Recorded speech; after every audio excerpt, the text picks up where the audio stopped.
ಮಂಡ್ಯ ಜಿಲ್ಲಾ ಸಾರ್ವಜನಿಕ ಶಿಕ್ಷಣ ಇಲಾಖೆಯ ನೂತನ ಉಪನಿರ್ದೇಶಕರಾಗಿ ಜಿ.ಎ. ಲೋಕೇಶ್ ಅವರು ವರಮಹಾಲಕ್ಷ್ಮಿ ಹಬ್ಬದ ದಿನವಾದ ಶುಕ್ರವಾರ ಅಧಿಕಾರ ಸ್ವೀಕರಿಸಿದರು. ಮಂಡ್ಯದ ಅಕ್ಷರದಾಸೋಹ ಯೋಜನೆಯ ಶಿಕ್ಷಣಾಧಿಕಾರಿಗೆ ಕರ್ತವ್ಯ ನಿರ್ವಹಿಸುತ್ತಿದ್ದ ಜಿ.ಎ. ಲೋಕೇಶ್ ಅವರು ನೂತನ ಡಿಡಿಪಿಯಾಗಿ ಅಧಿಕಾರ ವಹಿಸಿಕೊಂಡರು.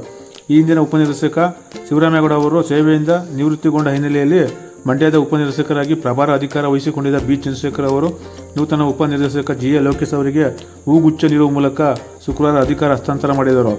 ಶಿಕ್ಷಕರು ಆತ್ಮಾವಲೋಕನ ಮಾಡಿಕೊಳ್ಳಬೇಕು. ಮಕ್ಕಳಿಗೆ ಗುಣಾತ್ಮಕ ಶಿಕ್ಷಣ ಕೊಡಿಸುವ ನಿಟ್ಟಿನಲ್ಲಿ ಪ್ರಾಮಾಣಿಕವಾಗಿ ಕರ್ತವ್ಯ ನಿರ್ವಹಿಸಬೇಕೆಂದು ಸರ್ಕಾರಿ ನೌಕರ ಸಂಘದ ಜಿಲ್ಲಾಧ್ಯಕ್ಷ ಹಾಗೂ ಪ್ರಾಥಮಿಕ ಶಾಲಾ ಶಿಕ್ಷಕರ ಸಂಘದ ರಾಜ್ಯ ಗೌರವಾಧ್ಯಕ್ಷ ಕೆ. ನಾಗೇಶ್ ಅವರು ಹೇಳಿದರು. ನೂತನ ಡಿಡಿಪಿಐ ಜಿ.ಎ. ಲೋಕೇಶ್, ಡಯಟ್ ಪ್ರಾಂಶುಪಾಲ ಯೋಗೇಶ್ ಹಾಗೂ ಅಕ್ಷರದಾಸೋಹ ಯೋಜನೆಯ ಶಿಕ್ಷಣಾಧಿಕಾರಿ ರವಿಕುಮಾರ್ ಅವರನ್ನು ಅಭಿನಂದಿಸಿ ಅವರು ಮಾತನಾಡಿದರು. ಸರ್ಕಾರಿ ಶಾಲೆ ಉಳಿದರೆ ಮಾತ್ರ ಶಿಕ್ಷಕರಿಗೆ ಉಳಿಗಾಲ. ರಾಜ್ಯದಲ್ಲಿ 4,000 ಶಾಲೆಗಳು ಬಾಗಿಲು ಮುಚ್ಚಿವೆ. ಮಕ್ಕಳಿಂದ ನಾವು ಅನ್ನ ತಿನ್ನುತ್ತಿದ್ದೇವೆ. ಮಕ್ಕಳಿದ್ದರೆ ಶಾಲೆ ಇದ್ದರೆ ಶಿಕ್ಷಕರು. ಹೀಗಾಗಿ ಸರ್ಕಾರ ನೀಡುವ ಸಂಬಳಕ್ಕೆ ಕಿಂಚಿತ್ತೂ ದ್ರೋಹ ಬಗೆಯದೆ ಮಕ್ಕಳ ಶೈಕ್ಷಣಿಕ ಅಭಿವೃದ್ಧಿಗೆ ಪೂರಕವಾಗಿ ಶಿಕ್ಷಕರು ದುಡಿಯಬೇಕೆಂದು ಸಲಹೆ ನೀಡಿದರು. ನನ್ನ 33 ವರ್ಷದ ಸೇವಾವಧಿಯಲ್ಲಿ ಪಾಠ ಮಾಡದೆ ತಿರುಗಾಡುವ ಶಿಕ್ಷಕರಿಗೆ ಸಂಬಳ ಮಾಡಿ ಎಂದು ನಾನು ಅಧಿಕಾರಿಗಳಿಗೆ ಶಿಫಾರಸು ಮಾಡಿಲ್ಲ. ಹೀಗಾಗಿ ಜಿಲ್ಲೆಗೆ ಆಗಮಿಸಿರುವ 3 ಅಧಿಕಾರಿಗಳು ಯಾವುದೇ ಮುಲಾಜಿಗೆ ಒಳಗಾಗದೆ ಸರ್ಕಾರದ ನೀತಿ ನಿಯಮಾನುಸಾರ ಕೆಲಸ ಮಾಡುವ ಮೂಲಕ ಜಿಲ್ಲೆಯ ಶೈಕ್ಷಣಿಕ ಅಭಿವೃದ್ಧಿಗೆ ಪ್ರಾಮಾಣಿಕವಾಗಿ ಶ್ರಮಿಸಬೇಕು ಎಂದರು. ಅಭಿನಂದನೆ ಸ್ವೀಕರಿಸಿ ಮಾತನಾಡಿದ ನೂತನ ಡಿಡಿಪಿಐ ಜಿ.ಎ. ಲೋಕೇಶ್ ಅವರು ಜಿಲ್ಲೆಯಲ್ಲಿ ಮಕ್ಕಳ ದಾಖಲಾತಿ ಹೆಚ್ಚಿಸುವ ಜೊತೆಗೆ SSLC ಫಲಿತಾಂಶ ಉತ್ತಮಗೊಳಿಸುವ ನಿಟ್ಟಿನಲ್ಲಿ ಶೈಕ್ಷಣಿಕ ಅಭಿವೃದ್ಧಿಗೆ ಮುಂದಾಗುತ್ತೇನೆ ಎಂದರು. ಸರ್ಕಾರಿ ಶಾಲೆಗೆ ದಾಖಲಾತಿ ಹೆಚ್ಚಿಸುವ ನಿಟ್ಟಿನಲ್ಲಿ ಕಾರ್ಯಪ್ರವೃತ್ತನಾಗುತ್ತೇನೆ. ಜೊತೆಗೆ ಜಿಲ್ಲೆಯಲ್ಲಿ ಸರ್ಕಾರಿ ಶಾಲೆಗಳು ಮುಚ್ಚಲು ಏನು ಕಾರಣ ಎಂಬುದು ತಿಳಿದು ಸರ್ಕಾರಿ ಶಾಲೆ ಉಳಿವಿಗೆ ಪೂರಕವಾಗಿ ಕೆಲಸ ಮಾಡುತ್ತೇನೆ ಎಂದರು. ಪೋಷಕರು ತಮ್ಮ ಮಕ್ಕಳನ್ನು ಖಾಸಗಿ ಶಾಲೆಗೆ ಸೇರಿಸುವುದರಿಂದ ಸರ್ಕಾರಿ ಶಾಲೆಗಳು ಮುಚ್ಚುವ ಹಂತ ತಲುಪಿದ್ದು, ಪೋಷಕರಿಗೆ ಮನವರಿಕೆ ಮಾಡಿಕೊಡುವ ಮುಖೇನ ಸರ್ಕಾರಿ ಶಾಲೆಗಳಿಗೆ ಮಕ್ಕಳನ್ನು ಸೇರಿಸುವ ಕೆಲಸವನ್ನು ಅಗತ್ಯವಾಗಿ ಮಾಡುತ್ತೇನೆ. ಮಕ್ಕಳ ದಾಖಲಾತಿಗಳನ್ನು ಹೆಚ್ಚು ಮಾಡಿ ಮುಚ್ಚಿರುವ ಶಾಲೆಗಳನ್ನು ಪುನರಾರಂಭ ಮಾಡುವ ಕೆಲಸ ಮಾಡುತ್ತೇನೆ ಎಂದು ತಿಳಿಸಿದರು. ಶಿಕ್ಷಣ ಇಲಾಖೆಗೆ ಸರ್ಕಾರದಿಂದ ಬರುವ ಅನುದಾನ ಬಳಕೆ ಮಾಡಿ ಸರ್ಕಾರಿ ಶಾಲೆಗಳು CC ಕ್ಯಾಮೆರಾ ಅಳವಡಿಸುವ ಕೆಲಸವನ್ನು ಕೈಗೊಳ್ಳುವ ಜೊತೆಗೆ ಮಕ್ಕಳಿಗೆ ಮೊಟ್ಟೆ ವಿತರಣೆ ಮಾಡುವ ವಿಚಾರದಲ್ಲಿ ಮೊಟ್ಟೆಗೆ ಹೆಚ್ಚು ದರ ಇರುವುದರಿಂದ ಅದನ್ನು ಸರಿಪಡಿಸುವುದಲ್ಲದೆ ಮಂಡ್ಯ ಜಿಲ್ಲೆಯಲ್ಲಿ 12ನೇ ಸ್ಥಾನದಲ್ಲಿರುವ SSLC ಫಲಿತಾಂಶವನ್ನು ಮುಂದಿನ ದಿನಗಳಲ್ಲಿ ಸೂಕ್ತ ಗಮನಹರಿಸಿ ಉತ್ತಮಪಡಿಸುವ ಮೂಲಕ 5ನೇ ಸ್ಥಾನಕ್ಕೆ ಕೊಂಡೊಯ್ಯುವುದಾಗಿ ಅವರು ತಿಳಿಸಿದರು. ಈ ವೇಳೆ ಜಿಲ್ಲಾ ಪ್ರಾಥಮಿಕ ಶಾಲಾ ಶಿಕ್ಷಕರ ಸಂಘದ ಅಧ್ಯಕ್ಷ ಜೆ.ವೈ. ಮಂಜುನಾಥ್, ಸರ್ವ ಶಿಕ್ಷಣ ಅಭಿಯಾನದ ಉಪ ಸಮನ್ವಯಾಧಿಕಾರಿ ಬಿ. ಚಂದ್ರಶೇಖರ್, ಡಯಟ್ ಪ್ರಾಂಶುಪಾಲ ಯೋಗೇಶ್, ಅಕ್ಷರದಾಸೋಹದ ಶಿಕ್ಷಣಾಧಿಕಾರಿ ರವಿಕುಮಾರ್ ಮಾತನಾಡಿದರು. ಇದೇ ವೇಳೆ ನೂತನ ಡಿಡಿಪಿಐ ಜಿ.ಎ. ಲೋಕೇಶ್, ಡಯಟ್ ಪ್ರಾಂಶುಪಾಲ ಯೋಗೇಶ್ ಹಾಗೂ ಅಕ್ಷರದಾಸೋಹ ಶಿಕ್ಷಣಾಧಿಕಾರಿ ರವಿಕುಮಾರ್ ಅವರನ್ನು ಪಾಂಡುಪುರ ತಾಲೂಕು ಪ್ರಾಥಮಿಕ ಶಾಲಾ ಶಿಕ್ಷಕರ ಸಂಘದ ಅಧ್ಯಕ್ಷ ಎಂ.ಡಿ. ಕುಮಾರ್ ಸೇರಿದಂತೆ ಜಿಲ್ಲೆಯ ವಿವಿಧ ತಾಲೂಕುಗಳ ಪ್ರಾಥಮಿಕ ಶಾಲಾ ಶಿಕ್ಷಕರ ಸಂಘದ ಅಧ್ಯಕ್ಷರು ಅಭಿನಂದಿಸಿ ಆತ್ಮೀಯವಾಗಿ ಸ್ವಾಗತಿಸಿದರು. ಈ ವೇಳೆ ಪ್ರಾಥಮಿಕ ಶಾಲಾ ಶಿಕ್ಷಕರ ಸಂಘದ ಜಿಲ್ಲಾ ಪ್ರಧಾನ ಕಾರ್ಯದರ್ಶಿ ಚಿಕ್ಕೇಗೌಡ, ಮೈಸೂರು ಜಿಲ್ಲಾ ಸರ್ಕಾರಿ ನೌಕರ ಸಂಘದ ಗೌರವಾಧ್ಯಕ್ಷ ಮಂಜೇಗೌಡ, ಪಾಂಡುಪುರ ಕ್ಷೇತ್ರ ಸಮನ್ವಯಾಧಿಕಾರಿ ಕೆ.ಎನ್. ಪ್ರಕಾಶ್, CSP ತ್ಯಾಗರಾಜ್, ಶಿಕ್ಷಕರಾದ M.H. ನಂದೀಶ್, ಡಿ. ಶಿವಣ್ಣ, ಯೋಗ ನರಸಿಂಹೇಗೌಡ, ರಾಘವೇಂದ್ರ, ಕೆಂಚೇಗೌಡ, ಮಾಣಿಕ್ನಳ್ಳಿ ಕೆಂಪೇಗೌಡ, ರಮೇಶ್, ಹಿರಿಮಳ್ಳಿ ದೀಪು, ಸಂಜಯ್, ರಾಜೇಗೌಡ, ಕೃಷ್ಣಪ್ಪ, ಜಿಲ್ಲೆಯ ವಿವಿಧ ತಾಲೂಕುಗಳ CRP, BRP ಸೇರಿದಂತೆ ಇತರರು ಹಾಜರಿದ್ದರು. ನಿವೃತ್ತಿಯಿಂದ ತೆರವಾದ ಸ್ಥಾನಕ್ಕೆ ಮತ್ತು ಪ್ರಮೋಷನ್ನಿಂದ ತೆರವಾದ ಸ್ಥಾನಕ್ಕೆ ಆಯ್ಕೆಯಾಗಿ ಬಂದಿರತಕ್ಕಂಥ 3 ಜನ ಮಹನೀಯರಿಗೆ ಮೊದಲು ನಾನು ಧನ್ಯವಾದಗಳನ್ನು ಶುಭಾಶಯಗಳನ್ನು ತಿಳಿಸ್ತಾ, ಈ ಕಾರ್ಯಕ್ರಮದ ಅಧ್ಯಕ್ಷತೆಯನ್ನು ವಹಿಸಿಕೊಂಡಿರ್ತಕ್ಕಂಥ ನಾನು ಮೊದಲ ಹೆಚ್ಚಿನ ನಾಯಕರು, ಮಂಡ್ಯ ಜಿಲ್ಲೆಯ ನೌಕರ ಸಂಘದ ಅಧ್ಯಕ್ಷರು ಮತ್ತು ರಾಜ್ಯದ ಶಿಕ್ಷಕರ ಗೌರವಾಧ್ಯಕ್ಷರಾಗಿರ್ತಕ್ಕಂಥ ನಾಗೇಶ್, ಮತ್ತೊಬ್ಬರು ನಮ್ಮ ನೆಲದ ಚಂದ್ರಶೇಖರ್, ಎಲ್ಲ ತಾಲೂಕುಗಳಿಂದ ಬಂದಿರತಕ್ಕಂಥ ಅಧ್ಯಕ್ಷರು ಮತ್ತು ಕಾರ್ಯದರ್ಶಿಗಳು ಮತ್ತು ಪದಾಧಿಕಾರಿಗಳು, ಜಿಲ್ಲಾ ಸಂಘದ ಎಲ್ಲ ಪದಾಧಿಕಾರಿಗಳು ಮತ್ತು ವಿಶೇಷವಾಗಿ ಈ ದಿನ ಪತ್ರಿಕಾ ಮಾಧ್ಯಮದವರು ಕೂಡ ನಮ್ಮ ಜೊತೆ ಸೇರಿಕೊಂಡಿದ್ದಾರೆ. ಎಲ್ಲ ಮಂಡ್ಯ ಜಿಲ್ಲೆ ಅಂದರೆ ವಿಶೇಷ ಇಂಡಿಯಾದಲ್ಲಿ ಮಂಡ್ಯ ಅಂದರೆ ಕಬ್ಬಿನಂತಹ ಸಿಹಿಯನ್ನು ಹೊಂದಿರತಕ್ಕಂಥ ಜಿಲ್ಲೆ. ಯಾರೇ ಅಧಿಕಾರಿಗಳು ಮಂಡ್ಯಕ್ಕೆ ಬರಬೇಕಂದ್ರೆ ಹಿಂದೆ ಮುಂದೆ ನೋಡ್ತಾರೆ. ಯಾಕೆಂದರೆ ಮಂಡ್ಯ ಅಲ್ಲಿ ಜನ ಹೊರಟು ಸ್ವಭಾವ ಹಾಗೆ ಆದರೆ ನಿಜವಾಗಿ ಮಂಡ್ಯದಲ್ಲಿ ಸಿಹಿ ಮನಸ್ಸನ್ನು ಇರ್ತಕ್ಕಂಥ ಹೃದಯವನ್ನು ಇರ್ತಕ್ಕಂತಹ ಜನಗಳಿಗೆ, ಅದರಲ್ಲೂ ಶಿಕ್ಷಣ ಇಲಾಖೆಯಲ್ಲಿ ಕೆಲಸ ಮಾಡಬೇಕು ಅಂದರೆ ಅದಕ್ಕೆ ಅದರದೇ ಆದಂಥ ಪಾವಿತ್ರ್ಯತೆ ನಮ್ಮ ಜಿಲ್ಲೆಯಲ್ಲಿ. ಇಡೀ ರಾಜ್ಯದಲ್ಲಿ ಶೈಕ್ಷಣಿಕವಾಗಿ ಅಭಿವೃದ್ಧಿಯ ಪಥದಲ್ಲಿ ಸಾಗ್ತಾ ಇರ್ತಕ್ಕಂಥ ಜಿಲ್ಲೆಗಳಲ್ಲಿ ಮಂಡ್ಯ ಜಿಲ್ಲೆ ಈಗ ಪ್ರಾರಂಭದಲ್ಲಿ 2-3ನೇ ಸ್ಥಾನದಲ್ಲಿದ್ದು ಆನಂತರದಲ್ಲಿ 19ನೇ ಸ್ಥಾನಕ್ಕೆ ಬಂದಿದೆ ಕಾಣಿಸ್ತೀವಿ. ಅದು ನಿಜವಾದ ಶಿಕ್ಷಣದ ಗುಣಮಟ್ಟ ಕಳೆದ 2 ವರ್ಷಗಳಿಂದ ಬರ್ತಾ ಇದೆ. ನಿಮಗೆಲ್ಲ ಗೊತ್ತಿದೆ, ವೆಬ್ ಕ್ಯಾಮ್ರಾ ಬಂದ ಮೇಲೆ 2ನೇ ಪರೀಕ್ಷೆ ನಡೆದಿದೆ. ಅದರಲ್ಲಿ 19ನೇ ಸ್ಥಾನಕ್ಕೆ ಬಂದಿದೆ. ಅಂದರೆ ಹಿಂದೆ ಈಗ 12ನೇ ಸ್ಥಾನಕ್ಕೆ ಜಂಪ್ ಆಗಿದೆ. ಮುಂದಿನ ದಿನಗಳಲ್ಲಿ 1, 2, 3, 4, 5ನೇ ಸ್ಥಾನಕ್ಕೆ ಬರುವಂತಹ ನಿಟ್ಟಿನಲ್ಲಿ ಕೆಲಸ ಮಾಡುವಂತಹ ಎಲ್ಲ ಸಮರ್ಥ ಅಧಿಕಾರಿಗಳು ನಮ್ಮ ಜಿಲ್ಲೆಗೆ ಬಂದಿದ್ದಾರೆ ಅಂತ ನಾನು ಭಾವಿಸ್ತೀನಿ. ಕಾರಣ ಅದು ಇಷ್ಟ, ಕಳೆದ ಸಾಲಿನಲ್ಲಿ ಇದ್ದಂತಹ ಅಧಿಕಾರಿಗಳು ಸಾಕಷ್ಟು ಹಾರ್ಡ್ ವರ್ಕ್ ಮಾಡಿ ಸಾಕಷ್ಟು ಕಾರ್ಯಕ್ರಮಗಳನ್ನ ಆಯೋಜನೆ ಮಾಡಿ ನಮ್ಮ ಜಿಲ್ಲೆಯ ಶೈಕ್ಷಣಿಕ ಗುಣಮಟ್ಟವನ್ನು ಹೆಚ್ಚಳ ಮಾಡಲಿಕ್ಕೆ ಕಾರ್ಯವಾಚನ ಸತ್ಕೊಂಡಿದ್ದಾರೆ. ಅವ್ರನ್ನ ಈ ಕ್ಷಣದಲ್ಲಿ ಸ್ಮರಣೆ ಮಾಡ್ಕೊಳ್ತಾ ಈಗ ಬಂದಿರತಕ್ಕಂಥ ಲೋಕೇಶ್ ಸರ್ ಈಗಾಗಲೇ ಗ್ರಾಸ್ ರೂಟ್ ಲೆವೆಲಿಂದ ಬಂದಿರತಕ್ಕಂಥ ಅಧಿಕಾರಿಗಳು, ಮುಖ್ಯ ಶಿಕ್ಷಕರಾಗಿ DRC ಮತ್ತು BOSರಾಗಿ, ಅಕ್ಷರದಾಸೋಹ, ಹೀಗೆ EO ಸರ್ಗಳಾಗಿ ಹಲವು ಹುದ್ದೆಗಳನ್ನು ಅಲಂಕರಿಸಿ ಅನುಭವದ ಒಂದು ವಿಚಾರದಲ್ಲಿ ಸಾಕಷ್ಟು ಎಕ್ಸ್ಪೀರಿಯನ್ಸನ್ನು ಹೊಂದಿರತಕ್ಕಂಥ ಅಧಿಕಾರಿಗಳು ನಮಗೆ ಬಂದಿದ್ದಾರೆ. ಜೊತೆಗೆ ನಮ್ಮ ಶೈಕ್ಷಣಿಕ ವಾತಾವರಣ ಮಂಡ್ಯ ಜಿಲ್ಲೆಯಲ್ಲಿ ಬಹಳ ಚೆನ್ನಾಗಿದೆ. ಅಂದರೆ ಈಗಾಗಲೇ ಕೋವಿಡ್-19 ಕಾಲದಲ್ಲಿ ನಿಮಗೆಲ್ಲ ಗೊತ್ತಿದೆ, ಮಂಡ್ಯ ಜಿಲ್ಲೆ ವಿಶೇಷವಾಗಿ ಕೋವಿಡ್-19ನಲ್ಲಿ ಶಿಕ್ಷಕರು ತಮ್ಮ ಪ್ರಾಣದ ಹಂಗನ್ನು ತೊರೆದು ಮನೆಗೆ ಹೋಗಿ ಮಕ್ಕಳಿಗೆ ಕರ್ಕೊಂಡು ಗುಡಿ ಗೋಪುರಗಳಲ್ಲಿ ಪಾಠ ಮಾಡಿ ಯಾವುದೇ ಕಾರಣಕ್ಕೂ ಮಕ್ಕಳ ಶೈಕ್ಷಣಿಕ ಗುಣಮಟ್ಟದಲ್ಲಿ ವ್ಯತ್ಯಯ ಆಗಬಾರ್ದು, ಕಲಿಕಾ ನಷ್ಟ ಉಂಟಾಗಬಾರ್ದು, ಕಲಿಕಾ ಗ್ಯಾಪ್ ಉಂಟಾಗಬಾರ್ದು ಅನ್ನೋ ಕಾರಣಕ್ಕೋಸ್ಕರ ಸರ್ಕಾರದ ಆದೇಶ ಇರೋದು ಕೂಡ ಇಲ್ಲಿ ಸಾಕಷ್ಟು ಕೆಲಸಗಳನ್ನ ಮಾಡಿ ಸುಮಾರು ಜನ ಮಂಡ್ಯ ಜಿಲ್ಲೆಯಲ್ಲಿ ಕೋವಿಡ್ಗೆ ಪ್ರಾಣವನ್ನು ತೆಗೆದಿರ್ತಕ್ಕಂಥ ಉದಾಹರಣೆಗಳು ಸಾಕಷ್ಟು.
ಅಧಿಕಾರಿಗಳಿಗೆ ನಾನು ಇದುವರೆಗೂ ನನ್ನ 33 ವರ್ಷ ಆಯಿತು ನಮ್ಮ ಸಂಘ ಸಂಸ್ಥೆ ಪದಾಧಿಕಾರಿಯಾಗಿ ಒಬ್ಬ ಶಿಕ್ಷಕ ಕೆಲಸಕ್ಕೆ ಮಾಡಲಿಲ್ಲ ಇರೋರಿಗೆ ಸಂಬಳ ಮಾಡಿ ನಿನ್ನೊಂದಂತೂ ನಾವು ಬರೋದಿಲ್ಲ.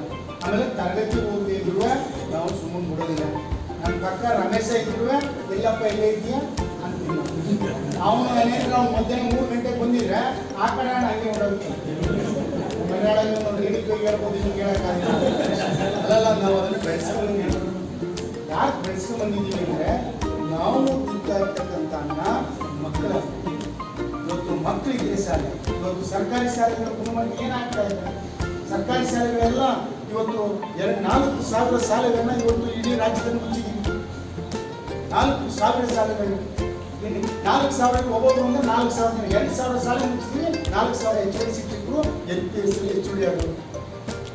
ನಾವು ಆತ್ಮಾವಲೋಕನ ಮಾಡಬೇಕಾಗುತ್ತೆ. ಇವತ್ತು ನಮ್ಗೆ ಸರ್ಕಾರಿ ಸಂಬಳ ಕೊಡ್ತಾ ಇದೆ, ಬಹಳಷ್ಟು ಸಂಬಳ ಕೊಡ್ತಾ ಇದೆ. ನಾವು ಯಾವುದೇ ಅಧಿಕಾರಿ ಬರಲಿ ಬಿಡ್ಲಿ ಹೋಗ್ಲಿ ಅದು ಮುಖ್ಯ ಅಲ್ಲ. ಇವ್ರು ಬಂದಾಗ ಒಂದಿನ ಮಾರ್ಗದರ್ಶನ ಕೊಡ್ತಾರೆ, ನಾವೇನೇನು ಮಾಡ್ತಾ ಇದೀವಿ ನೋಡ್ತಾರೆ, ಹೋಗ್ತಾರೆ. ಬಟ್ ಅದರಿಂದ ಸುಧಾರಣೆ ಆಗೋದಿಲ್ಲ. ನಾವು ಪ್ರಾಮಾಣಿಕವಾಗಿ ನಾವು ಮನಸ್ಸಿಗೆ ತಗೋಬೇಕು.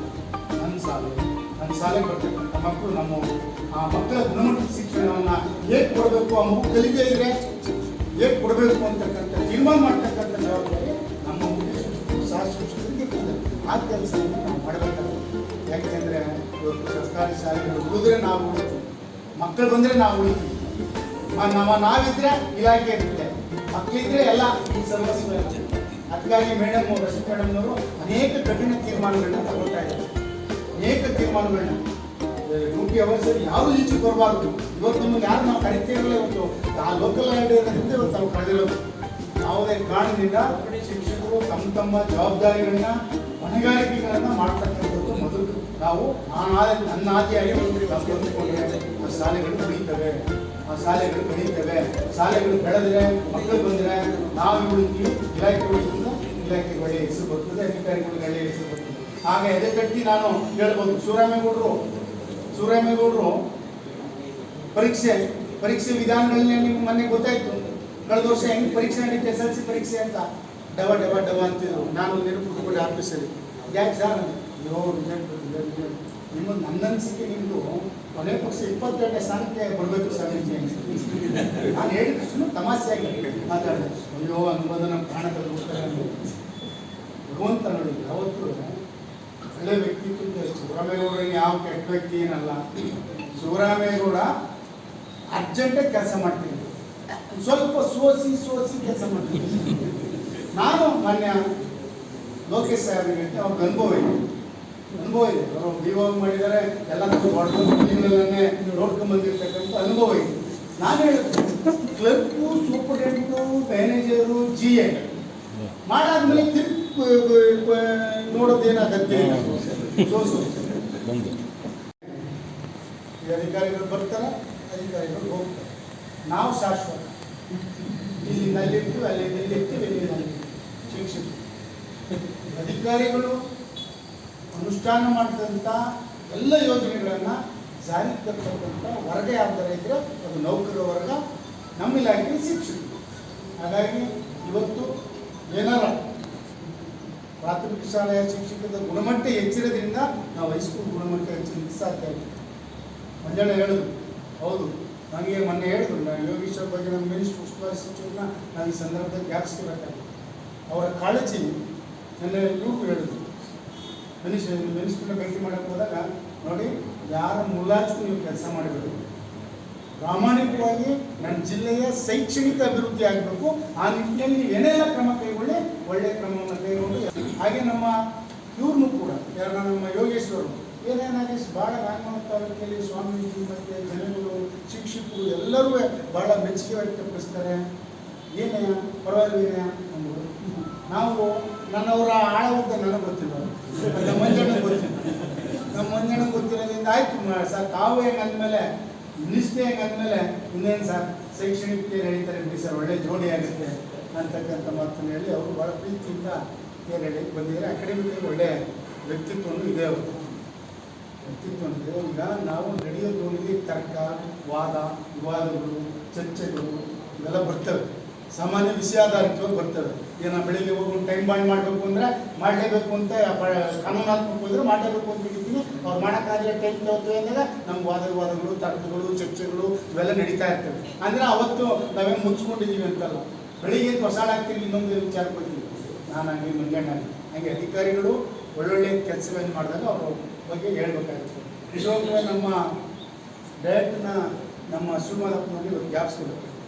ಆ ಶ್ರೀಮಾದಪ್ಪನವರ ಶಾಲೆ ಈ ಡೈರೆಕ್ಟ್ ಹೋದ್ಮೇಲೆ ಆ ಚಿತ್ರಣ ಗೊತ್ತಾಗಬೇಕು. ಡೈರೆಕ್ಟ್ ಚಿತ್ರಣ ಯಾವತ್ತು ಯಾವ ಅಧಿಕಾರಿಗಳು ಕೆಲಸ ಮಾಡ್ತಾರೆ ಅವ್ರನ್ನ ಹಂಗೆ ನಮ್ಮ ಯೋಗೇಶ್ವರು ಹೊಸ ಚಿತ್ರಣವನ್ನು ಶೈಕ್ಷಣಿಕವಾಗಿ ಈ ಜಿಲ್ಲೆಯಲ್ಲಿ ಬದಲಾವಣೆ ಮಾಡ್ತಕ್ಕಂಥ ಕೆಲಸಗಳನ್ನ ಮಾಡಿ ಅಂತಕ್ಕಂಥ ಮನವಿಯನ್ನು ನಾವು ಇಟ್ಟು ಅವ್ರನ್ನೂ ಕೂಡ ಈ ಜಿಲ್ಲೆಗೆ ಭಾಳ ಪ್ರೀತಿಯಿಂದ ಸ್ವಾಗತಿಸ್ತೀವಿ.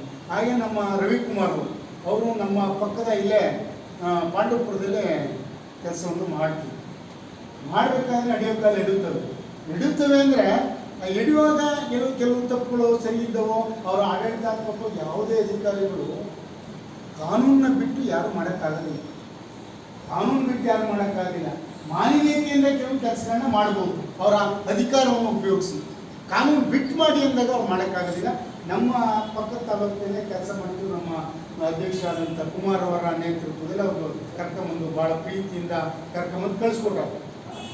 ಮತ್ತು ಅವರು ಪ್ರೀತಿಯಿಂದ ಕೆಲಸನ ಮಾಡ್ತಾ ಇದ್ದಾರೆ. ನನ್ನ 3-4 ದಿನದಿಂದ ಅವರ ನಡವಳಿಕೆ, ಅವರ ಒಂದು ಮಾತುಗಾರಿಕೆ, ಅವರ ಒಂದು ವಿಷನ್ ಏನಿದೆ, ನಾನು ಏನು ಮಾಡಬೇಕು ಅಂತಕ್ಕಂಥ ಕನಸುಗಳನ್ನ ಕಟ್ಕೊಂಡವ್ರಲ್ಲ, ಅದನ್ನು ನಾನು ಗಮನಿಸ್ತೀನಿ. ಚಾರ್ಜ್ ಕೊಡಬೇಕು. ಚಾರ್ಜ್ಗಳು ನಮ್ಮ ದಕ್ಷ ಪ್ರಾಮಾಣಿಕ ಅಧಿಕಾರಿಗಳು ಅವರೇ DDP ಆಗಬೇಕಾದ್ರು. ಅವ್ರಿಗೊಂದು ಸ್ವಲ್ಪ ಲೇಟ್ ಆಯಿತು.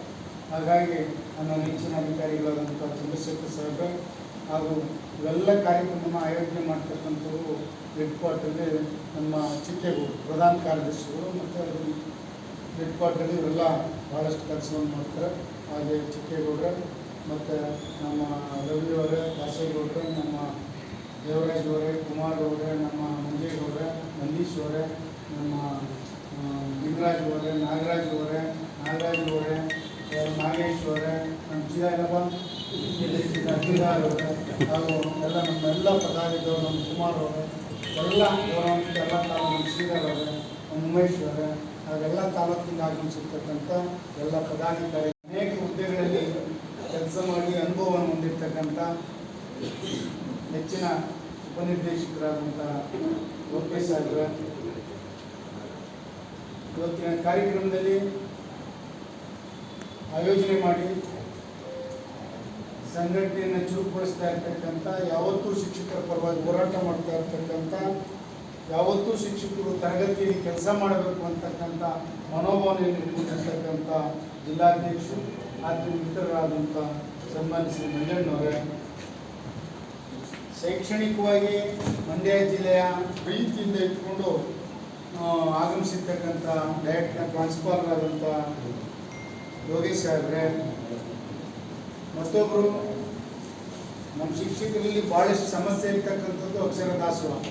ಕೆಂಗಣ್ಣಿಗೆ ಮೇಷ್ಟು ಗುರಿ ಆದರೆ ಭಸ್ಮ ಆಗ್ಬಿಡ್ತೀರ. ಹಾಗಾಗಿ ಒಳ್ಳೆ ಪ್ರೀತಿಯಿಂದ ಬಂದಿದ್ದೀರಾ. ಭಾಳ ಪ್ರೀತಿಯಿಂದ ಕೆಲಸವನ್ನು ಮಾಡಬೇಕು. ಕ್ವಾಂಟಿಟಿ ಕ್ವಾಲಿಟಿ ಇಲ್ಲಿ ಬೇಡ ಬೆಳ್ತಿದ್ರು. ಕ್ವಾಂಟಿಟಿ ಕ್ವಾಲಿಟಿ, ಬೇಳೆ, ಅಕ್ಕಿ, ರಾಗಿ ಏನು ಕೊಡೋದಿಲ್ಲ ನಮಗೆ ಟೈಮ್ ಸರಿಯಾಗಿ. ಆದರೆ ಬಹಳ ಮಹತ್ವದ ಜವಾಬ್ದಾರಿ ರವಿಕುಮಾರ್ ಸಾಹೇಬ್ರೆ.